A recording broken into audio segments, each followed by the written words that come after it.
বাইরে পুরোদমে বরফ পড়ছে। জানালার কাচ ভেদ করে আমার দৃষ্টি চলে যায় বহু দূরে। সেখানে মেঘা নামের মেয়েটি আমায় দেখে হাসে। মেঘা নামে কোনো মেয়ে ছিল কি বাস্তবে? ছিল না। সব আমার কল্পনা। আমি কল্পনায় এই চরিত্রগুলোকে তৈরি করি। তারপর মনের আনন্দে বিচরণ করি সেই সব জায়গায় যেখানে আমি বহু বছর আগে গিয়েছিলাম। এখন আমার চুল পেকে সাদা হয়ে গিয়েছে। কানাডায় বসবাস করছি, অনেক বছর হয়ে গেল। বরফ ছড়া দেখতে দেখতে আমার কফি খেতে ইচ্ছে করছে। কফি আমার প্রিয় খাবারের মধ্যে একটি। আমি কোনো রকমে বিছানা থেকে উঠে কফি তৈরি করলাম। ইস, পাশে যদি কেউ থাকতো কফি খাওয়ার জন্য। একা একা কফি খেতে ভালো লাগে না, মনে হয় কেউ একজন পাশে থাকুক। কিন্তু কে থাকবে? বহু বছর আমি একা। দরজায় কে যেন কড়া নাড়ছে। কড়া নাড়বে কেন? এদেশে তো কলিং বেল আছে। আমি দরজা খুলে দিলাম। দেখলাম সমুদ্র রঙের শাড়ি পরা একটি মেয়ে। আমি বললাম, তুমি নীলা? সে বলল, আমি নীলা। বহু বছর পর তোমার সাথে দেখা করতে এসেছি। কফি খাচ্ছ তুমি? আমাকে দেবে না? আমি বললাম, এসো নীলা, তুমি এত বছর পরেও এখনও এত ইয়াং।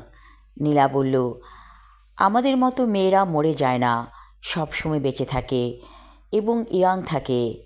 আমি বললাম, দেখো আমার চুলে পাক ধরেছে। নীলা বলল, তাতে কি হয়েছে? মনটা তো তোমার এখনও তরতাজা, তাই না? আমি বললাম, ঠিক তাই। তুমি কি করে বুঝলে? নীলা বলল, আমাদের মতো মেয়েরা সব বুঝতে পারে।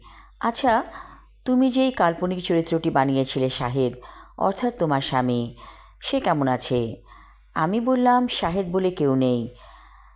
কেমন আবার থাকবে? নীলা বলল, শাহেদ আছে। দেখো তো আমার পেছনে কাকে দেখতে পাচ্ছ? আমি চমকে উঠে দেখলাম সেই শাহেদ যাকে আমি কল্পনায় দেখেছিলাম এবং আমার চরিত্রের একটি বলিষ্ঠ রূপ দিয়েছিলাম, অর্থাৎ আমার গল্পের। শাহেদ বলল, নীলা, আমিও তো কফি খাবো। আমি বললাম, তাহলে আর বাদ থাকলো কে? নীলা হেসে বলল, কেন মেঘা? সে তো এসেছে। আমি দূরে তাকিয়ে দেখলাম সেই মেঘা, বহু বছর আগে যার সাথে আমার দেখা হয়েছিল। মেঘা বলল, আমি কফি খাবো। আমরা কফি খাচ্ছি, দূরে তুষার ঝরছে। আচ্ছা, আমাদের এই পৃথিবীটা বড় অদ্ভুত। আমরা কি মাঝে মাঝে নিজেরাই টাইম মেশিনে চড়ে অনেক দূর চলে যেতে পারি?